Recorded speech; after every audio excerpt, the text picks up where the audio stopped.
All right, I'm going to call the meeting to order. The first thing on the agenda, Spanish interpreter is going to make an announcement. Buenas noches y bienvenidos a nuestra reunión. Para quienes necesiten interpretación, este seminario ofrece interpretación simultánea al español. Para acceder al canal de español en Zoom, siga estos pasos. En la barra de herramientas de Zoom, haga clic en el icono de globo etiquetado como interpretación. Lo puede encontrar haciendo clic en el círculo con 3 puntos. Número 2, seleccione español en la lista de idiomas disponibles. Y si usted prefiere no escuchar el audio original, puede seleccionar silenciar audio original para una traducción más clara. Para los que asistan en persona y deseen un auricular para la interpretación, pueden dirigirse al personal del Distrito 5, quienes les ayudarán a obtener uno. Gracias y esperamos que disfruten de la reunión. Thank you. Gracias. Now let's go to the Pledge of Allegiance. Does anyone want to lead us in the Pledge of Allegiance? Mine stands here. Pledge allegiance to the flag of the United States of America, and to the republic for which it stands, one nation under God, indivisible, with liberty and justice for all. Thank you, Mike.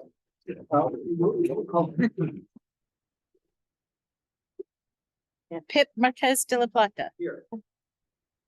Mike Nichols, Present. Joe Rogoff, Here. Betsy Van Dyke, Cynthia Strucker, Vicky Clues, Here. Lonnie Lazar, Here. and Ty Hilton. Okay, and Spencer let me know ahead of time that he would not be here, but he is attending as a member of the public online. Thank you. Now we're going to move to the approval of the agenda. We'll have a look at it. Do I have a motion to approve the agenda? Motion to approve. Second. Second. All in favor? Who led the Pledge of Allegiance? I'm sorry, I didn't get that down. Okay, thank you. Now, for conflict of interest, so if anyone on the have a conflict with anything on the agenda now, it's how to begin. Anybody? Okay, consent agenda, we have the meeting minutes on the agenda. Those had time to look at them. Does anyone have any comments or adjustments before we make a motion to approve? Anybody? Then we want to make a motion to approve. So moved. Second. All in favor? Aye. Oh, and I made note because last time Pip, Joe, and Ty were not here. So you would, It's not necessary. it's not? No, they can read the minutes. Oh, and watch the video. So okay, so how would you all like to vote on that? Okay, I'll abstain. and, I can- okay, I can- okay, very good. Okay, All right, now council member comments on the map, on the agenda. Anybody? Okay. I would like to mention to everybody that on December 5th, it is the Dining Out for Life event.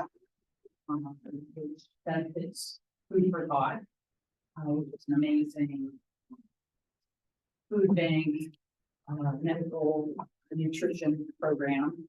And what's really cool about it is you go out to restaurants that you would normally go out to anyway, and they give back a percentage of what we spend to Food for Thought. So, and it's open, a number of the restaurants that are open, you can see the list on the Food for Thought website. And they're open, some of them for breakfast and those for lunch and dinner. So December 5th, please go out to dinner and get back. Great meal. Thanks. Yeah, I would just like to let everyone know that that soon there will be a new homelessness prevention program for people in the county behind on rent or need help with utility payments, for facing evictions. It's financial assistance and legal support. That program is being run. It's a partnership between the county of Sonoma, the city of Santa Rosa, the city of Petaluma. It's being run by different hubs throughout the county. In West County, it's West County Community Services. You can get information at KPH, it's Keep People House, name of the program. KPH I'm sorry, the email for West County is kph@westcountyservices.org. And the website, which will have an online portal to apply, is keeppeoplehoused.org. That will not be live until December 16th, but you can get information. Thank you. Anyone else? I am not sure if this is within the MAC's jurisdiction. But I've got some feedback from the people in my community. There are a number of restaurants in the area that have been really good about using compostable to-go boxes for, when you go, to eat and order too much or whatever. And some of the material that's being used is compostable plastic.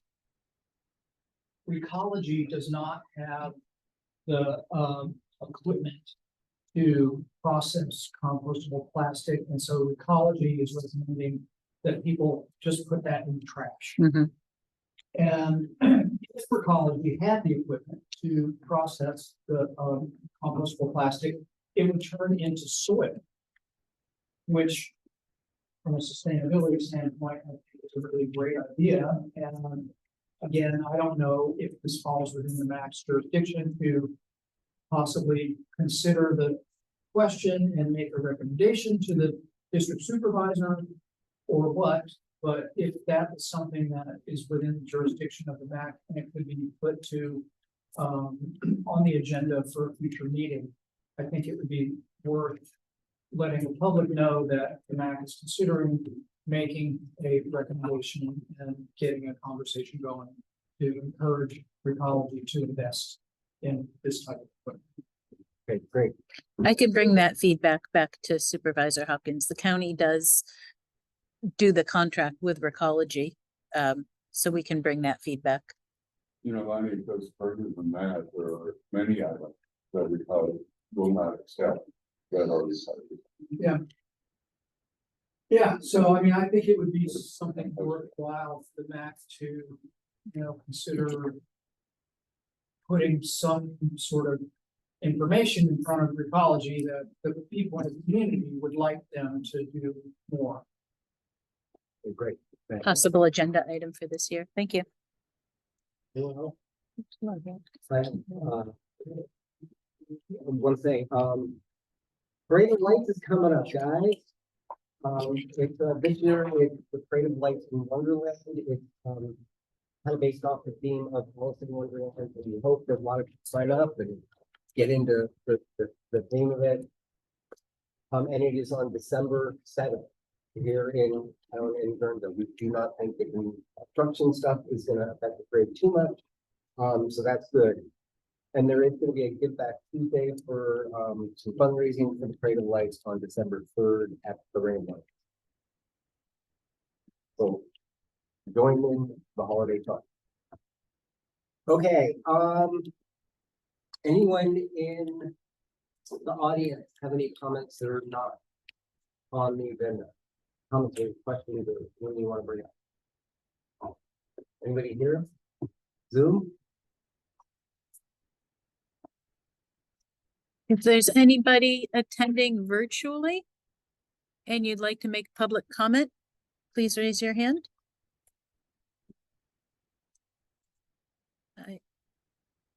I see Vesta has her hand raised. Vesta, please unmute to speak. Thank you. I am muted. There has been an extraordinary amount of trash dumped on the side of the road along River Road, especially in this last week. I had just cleaned up the side that I clean all the time, and all of a sudden there's literally a bag of trash. And then I go further down, there's another bag of trash. And that at an intersection that comes off of onto River Road, I think it was Park Avenue, or it might have been Trenton Road. Someone had literally dumped even masses quantities of trash into the intersection. I saw a school bus come down and have to figure out how to get into the intersection safely without skidding on the trash. And then there's a massive, massive pile of trash just as you come off River Road and go onto Wooler Road, with mattresses, with furniture, black plastic bags. It's getting out of hand. What can we do to keep people from dumping trash, their own personal trash, on the side of the road? And also the people putting free items out at the curb. Free items, if you've ever cleaned up homeless camps, you find that those free items are in those homeless camps. People who just need stuff, want stuff. When we try to clean up the homeless camps before the river rises, those piles of chairs, toys, tables, you name it, that someone says, isn't this wonderful? I'm going to put it on the curb and someone's going to take it. It's not always a responsible individual who needs it, who takes it. Sometimes it's someone who takes it and then leaves it on the creek side in their camp, and it needs to be cleaned up by volunteers later on before the river rises. Something, I don't know what to do other than SoCo Connect. I report every one of these to SoCo Connect, but I think there's got to be maybe just a public relations campaign to get this to stop, both the piles of trash, the bags of trash, and the free items on the side of the road by the curb at people's houses, because they cannot be picked up by SoCo Connect if they're on private land, only if they're on public land, so the public right of way. So we can't report them if they're just a little bit back. I don't know what to do about it, but I would like to have some kind of encouragement for people not to do this. Thank you, Right. Vesta. Thanks, Vesta. Okay, we are gonna move on to county updates. So, as you can see, Supervisor Hopkins is unable to be here this evening. She is in San Francisco at the California Coastal Commission meeting. And I actually have an update from her from the item on the local coastal plan that was on their agenda today. So let me read that first. The LCP was passed with an addendum that was published yesterday, which preserves support for agriculture and vegetation management. In the originally published revised version of the LCP, Coastal Commission staff had struck various items related to agriculture and vegetation management, but we were able to preserve the intent of our ordinance with language acceptable to the California Coastal Commission in the addendum. Permit Sonoma staff and Coastal Commission staff were literally working up until the last minute to come to consensus on the language. The audience comment was overwhelmingly in support. Also, I know there's been some interest in the construction Caltrans is doing in Guerneville. And so Che, along with a group of community leaders, Mags Vanderveen, Nick Schwanz, and Philip Pyman, are working with Caltrans to get the retaining wall area cement jacked up and add more green space at the entrance to town. So that's one piece. And public infrastructure is working with Caltrans on some more business-friendly ways to carry out the sidewalk portion of the project. Do we, I think one specific, there, at least what I got and what you asked was that you thought it was behind schedule. Well, I was concerned with the slow progress, and especially during the winter season, construction is going to be interrupted. I'm particularly concerned about the between Church and Armstrong Wood Road. Our businesses are located, or the town is located there, and I'm concerned about access to businesses. And that is something that public infrastructure is working with Caltrans on. But it's unfortunate that we don't have any information, but we keep hearing that they're working. But nothing's been brought back to the public. No, That's and what's important. yeah, not yet, right. But This plan has been basically in front of Caltrans for 2 years. And we don't have any information. We're very, very sad and disappointed. Yeah, and what I've heard so far, because we have business in between those two, right? There hasn't been that disruptive to date, but there's concern that there will be, and that could significantly impact what's going on, and they just need to know what's gonna happen and when. You know, if we look And at, it's not that we're not working towards that. Right. Yeah, I just don't have that information now, but Che is in regular contact with Caltrans. the third is that look for by the Creek Bridge to Bank of America, you folks have been basically isolated for 2 months in the county satellite office. Every time I go there, I have to figure out, do I go this way or that way, or? Yeah, we do I walk get around the access block. at all? Right, right, yeah. But I'll tell you, it's gonna be beautiful when it's done. Well, we know that. I think their estimate is 260 working days. Right, but they're just, I know the businesses around where our place is are looking for more specific information on when something's gonna impact them directly. Well, Mac was part of that group. But they're not here. Right. The concern I've heard from for the public are loss of parking and speed at the end. Because of the widening of the sidewalk, so that's another thing to put in your pipe. Yeah, when I hear now they're gonna undo some of what they did to create green and spend more money to do that, where did this design come from? in the first place? Who was consulted about that loss of parking? You know, how much room does the dude need to sit against the fire hydrant over there? Because, you know, that sidewalk is enormous. But do you know there was a lot of public input Was that there? part of your model? Okay, well, I will Yeah. go back to Che, I mean, because this wasn't an agenda item. ahead. Input Yeah. was strictly, wasn't it a committee that the chamber was involved in? Yes. And then, so the public that were consulted was the chamber and not the public. And I mean that not in a terrible, I mean, it just, it was silent. You know, the rest of the people didn't get a voice. I think everyone's excited for it to happen. They just want information on when things. Right. And so we're working on that and it will get distributed out to all of you, just so that then you can share it out into the community.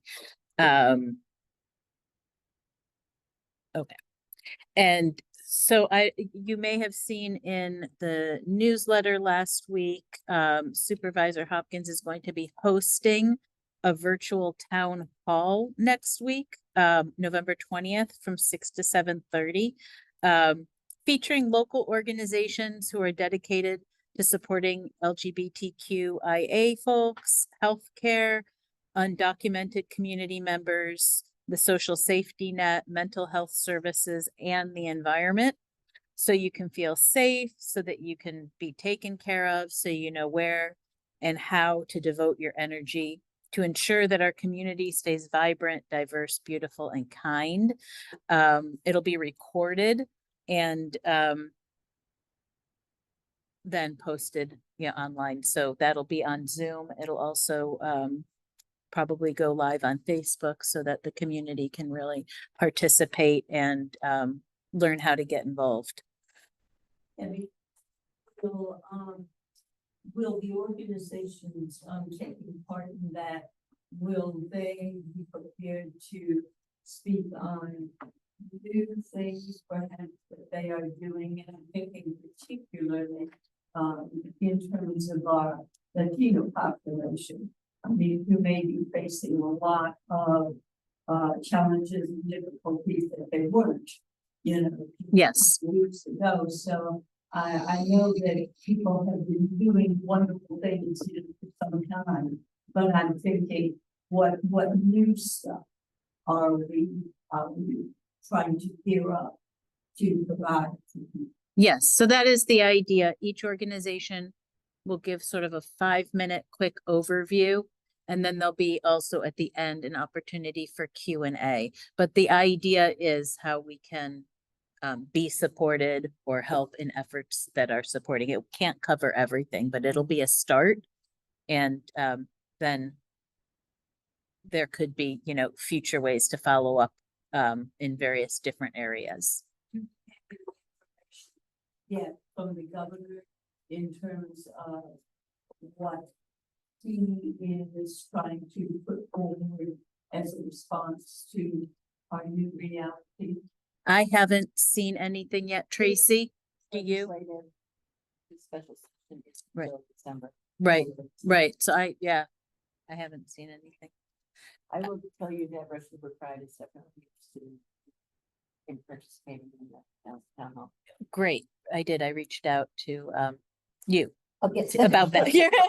I reached out to Betsy. And so I'll look forward to seeing if someone can get back to us. And that's all that I had, except for I wanted to introduce Marcy. That's okay. Did you have a question, Mike? I do. Just a quick question on, an update on George's Hideaway. I was under the impression that lunch was start, in mid-October, and then, of course, things got switched from WCCS to, Burbank. But what is the timeline now? I understand that we have to be completed by June 1st to qualify for governmental grant funding. I'm gonna ask the magic owl for Tracy to be teleported in. We don't have an updated timeline that I could provide tonight, but I can look into that and get back to you at the next MAC meeting with an update. Thank you. Okay, let's move to Marcy, who's gonna give us an update on this new calendar of items. And just in introduction, one thing that we wanted to mention is that next week is the Clerk of the Board Appreciation Week. Marcy is the Chief Deputy Clerk of the Board. And this week, the Board of Supervisors acknowledged Marcy and her team with a gold resolution in recognition of the vital work they do to protect and preserve the right to an open and accessible government. Marcy and her team manage approximately 35 mandates, oversee the assessment appeals process, manage the appointment processes, and you see Marcy here, but you might also encounter Jenny, Cynthia, Michelle, Benjamin, Kyrene, and Noel when you interact with the Clerk of the Board. Some of you have probably done your oath of office with Jenny, and they do so much more than what I just said, but thank you for being here, Marcy. Here, council members. Let me pull up my slides. And while I do that, as Debbie gave me a very kind introduction, I'm Marcy Wojcik, the Chief Deputy Clerk of the Board. I'm responsible for overseeing the Clerk of the Board division within the County Administrator's Office. And Debbie gave a great explanation of our things that we manage on a day-to-day basis, but really I consider us boat hole pluggers. As the holes appear, we plug them and figure out how to seal them. So we're resourceful and we do lots of different things. Same up.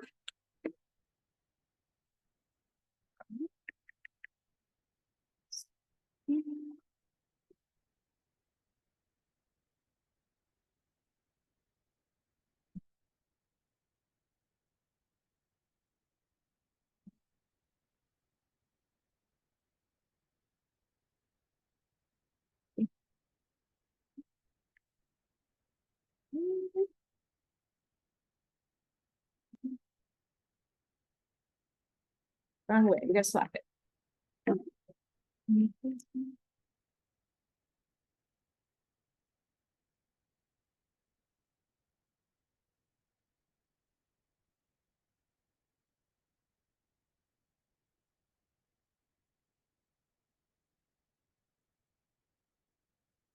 Excellent.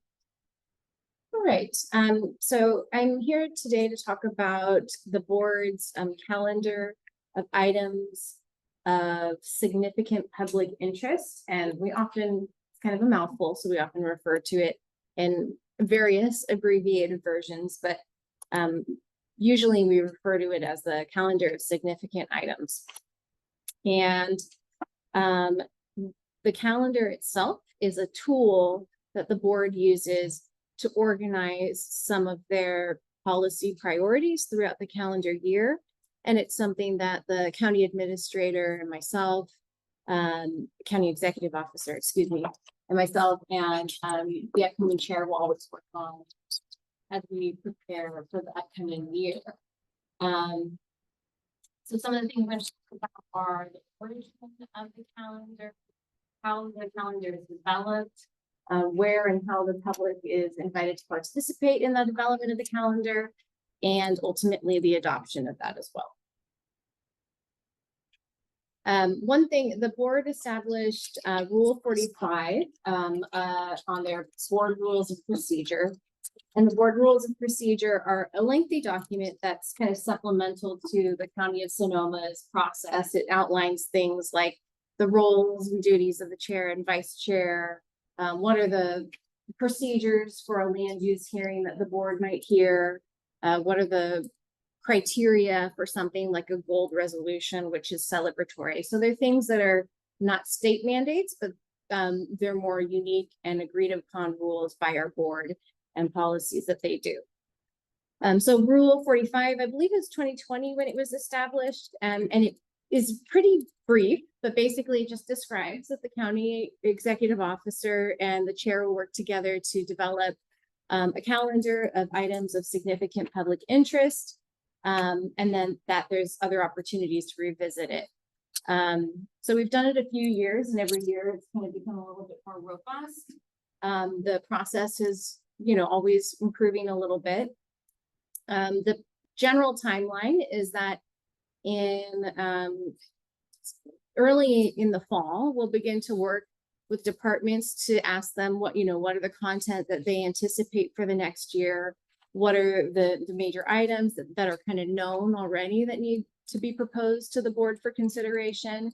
Once we have that preliminary list, the county executive officer and Office of Equity will review that for specific just insights and criteria. I'm going to give it a once over.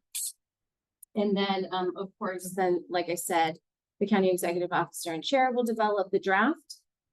The draft then becomes available and published for the public to consider, usually around mid-December. It can vary based upon when we hold what we refer to as an offsite workshop. So the forum and the location can kind of vary a little bit in structure, but the process has been to hold a public forum where folks are invited to come and discuss the draft calendar that's been published. So when you see the draft calendar, it essentially lists each of the months of the year and a number of content items, like land use, potential proposed laws. There's various things that the board may be considering. And so that is when the draft calendar is discussed as in a forum, essentially, with the public. The last 2 years, the forum was held at the Sarah Lee Barn, but this upcoming year it could vary. So we'll have more information as we get closer to January. The board's calendar was just adopted this past Tuesday, and on that calendar, the meetings in January show that on Friday, January 10th is when they're anticipating holding this forum. You know, as with all things, even when published, it's, you know, variables could contribute to that date changing. But our calendar where we list the board's upcoming dates and agendas will always show that when it's available or the date that it will happen.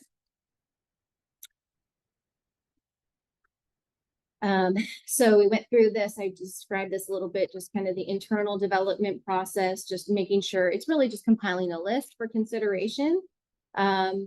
And as we're doing that, you know, one thing I think that's important to note is that the public can participate in this process. And while While there's kind of that obvious moment of when we have the forum, the workshop essentially that is open in January, this content is kind of continuously being developed. So as you, as council members or as individual citizens are interested in seeing policy items come before the board, I think it's important for everybody to understand kind of how to get their viewpoint focalized or addressed.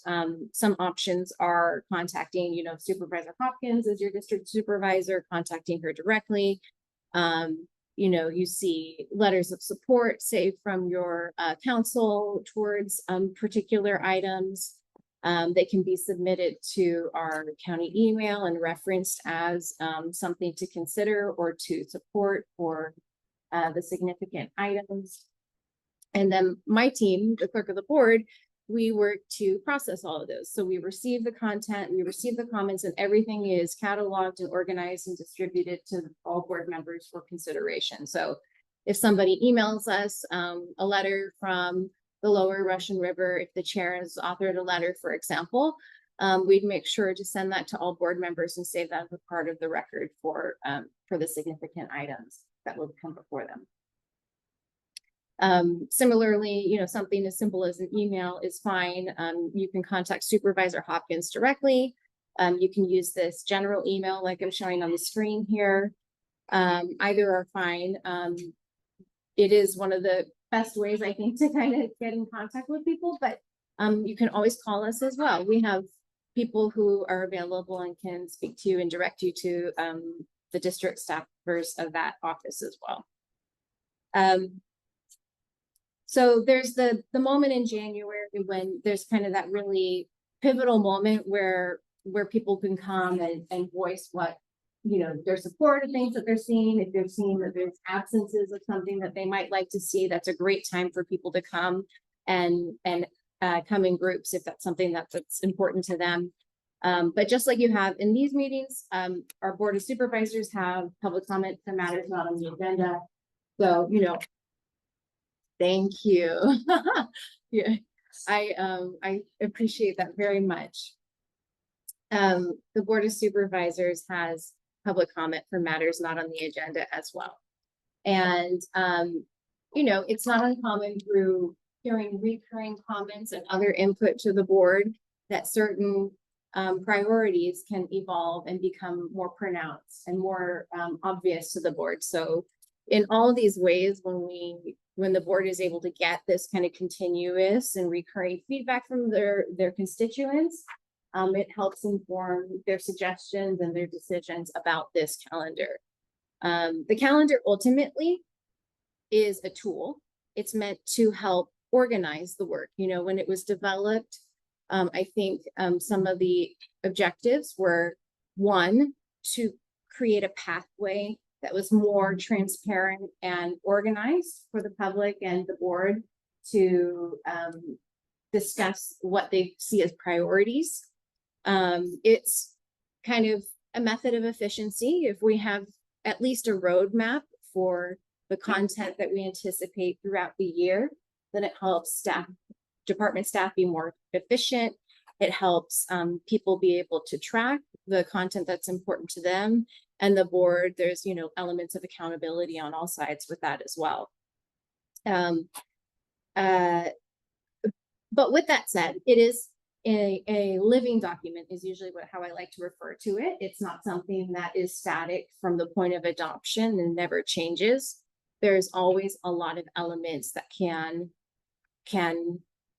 update it. Things like, you know, new policies from the governor, or if one item was contingent, say, on funding from the governor's office or something along those lines, and it's been delayed, we then subsequently must delay the item ourselves. So it's always ongoing, but the process thus far has always been to attach the calendar in its most current form. Sometimes I feel like the day after we publish an agenda, things could possibly change, but in its most current form, you can find it on the Board of Supervisors published agendas, the PDFs at the end of the agenda. So you can see kind of the upcoming dates and when they're proposed and the content that's there.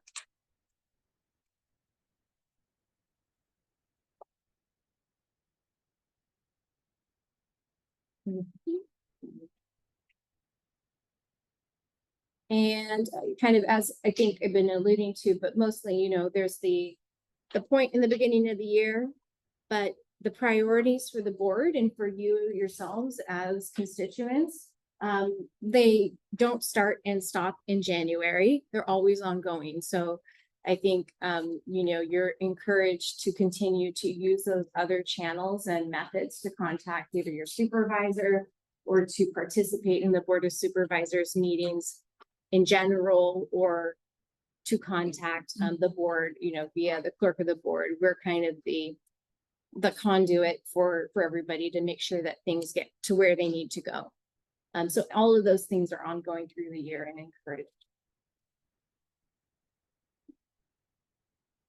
And with that, that concludes my presentation. So thank you very much.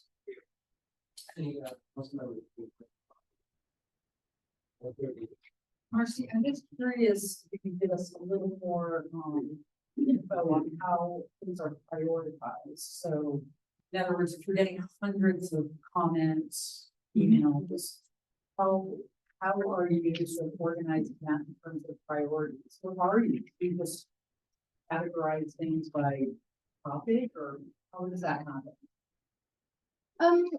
I would say there are priorities, and they are not necessarily one greater than the other. Sometimes it is things like when funding is distributed, or when an ordinance is set to expire, or the volume of public input and urgency that's being expressed. Yeah, I think throughout the years of doing this, we've observed kind of all of those things contributing depending on what the matter is. And there's not one priority, but certainly, you know, we have some content, for example, that has been rolled over, essentially, that it's rolled over from the prior calendar year into the next. We usually try and put those early on in the year to make sure that we're addressing them as soon as possible, since they weren't completed the year before, you know, just to make sure that we're keeping up with that kind of content. So yeah, not one particular priority, but certainly there is a strategy to trying to make sure that things come forward.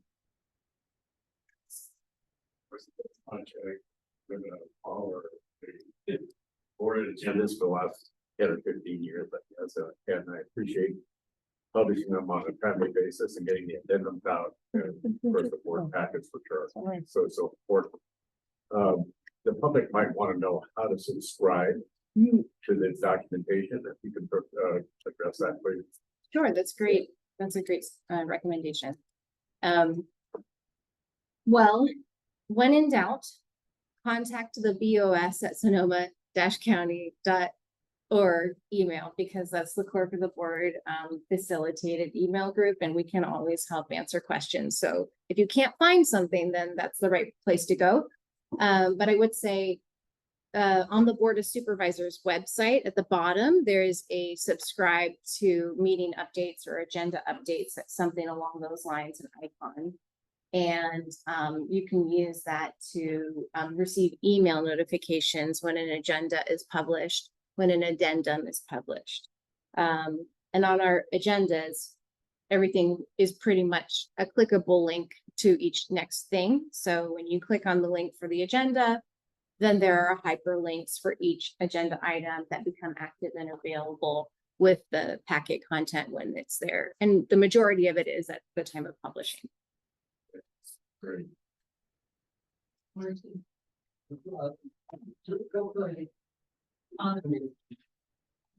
I'm just wondering, is there any other criteria for significant public interest? Then obviously the volume interest shown. Anything else that would make something significant? If it's a new policy or a major change in policy, I think that makes it significant. Certainly, there's a correlation between the time allocation usually and public interest. So, you know, items that are easy breezy, 5 minutes probably don't meet the threshold because they're likely ministerial in nature. So those things become significant. Anything that would have a major fiscal impact, for example, those tend to rise to that level where the board would be making major ongoing or upcoming budget decisions outside of their regular budget. Those are some of the things that come to mind, yeah. So just curious, if there's a disaster, a flood, a wildfire, do you still plow into the calendar, or does that all get kind of pushed to the next whatever and figure out Yeah, it's a good how to question. juggle? I started working with the clerk of the board for the assessment appeals area in 2017, right before the fires then.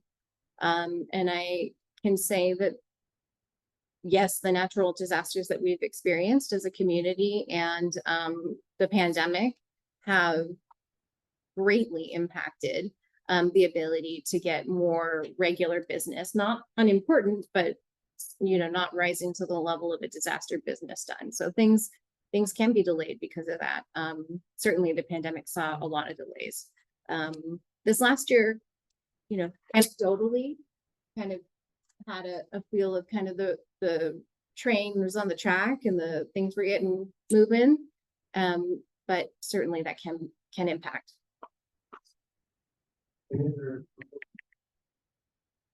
Anyone in the room here? Anyone on Zoom?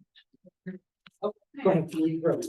I don't quite understand. Could you come closer because the interpreter can't hear you unless you're talking to the owl. So this is a calendar on the Board of Supervisors website that we can go see, and these are the items that they are working on for the year. It's what we're talking here. Sorry, guys, I had no idea. That's why we're here.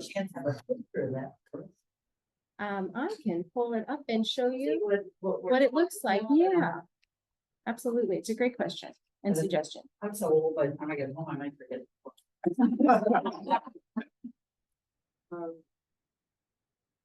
For myself, I find the best resource is the website that hosts our agendas. So anywhere on the Board of Supervisors website, there's links that say to view agendas, minutes, and meeting, and it takes you here. So I was doing some research, it looks like. Let's get current. Let's see here. I'll go more to our most recent agenda.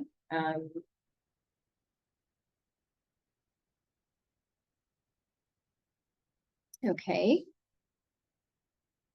So this is the PDF of the agenda that we attached to the website.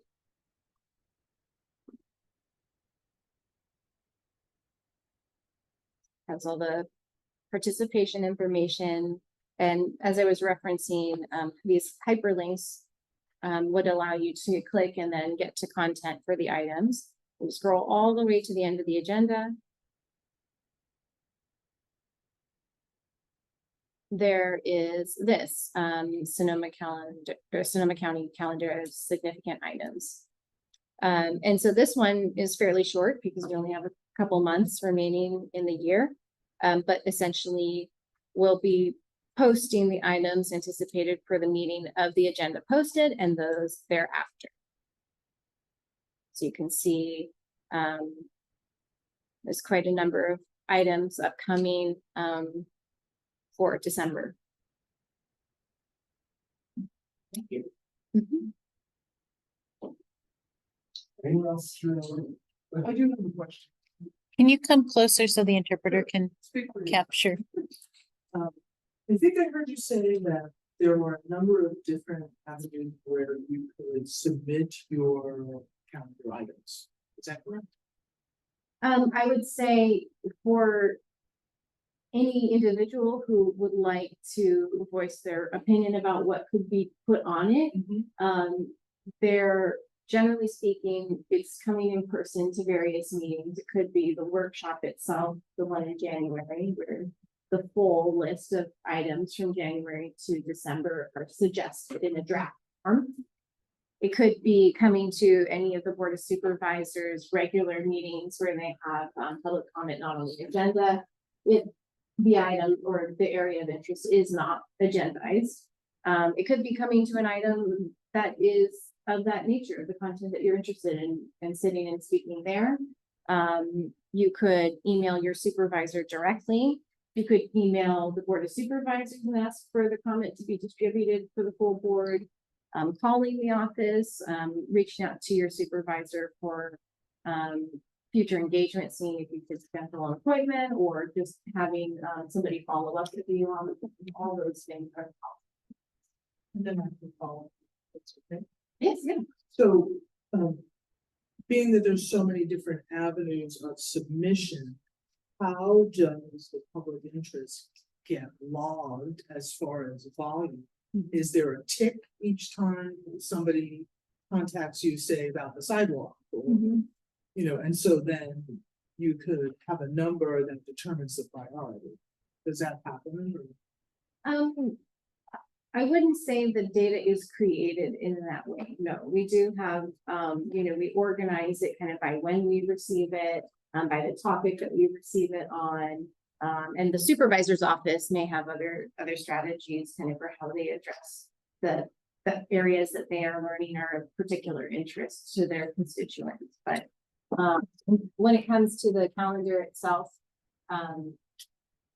the workshop or leading up to that date of the workshop, especially the January 10th date, submitting comments and attending the meeting that is the workshop, and particularly stating that this is content that you want to see kind of for the big picture for the next year, then that would kind of trigger that interest level. Do you have a date for the workshop this coming year? Yes, right now we have January 10th. It's looking very solid. We adopted the calendar 2 days ago.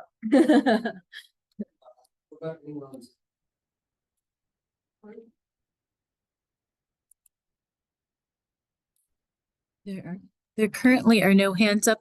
If you're attending virtually and would like to make a public comment, please raise your hand.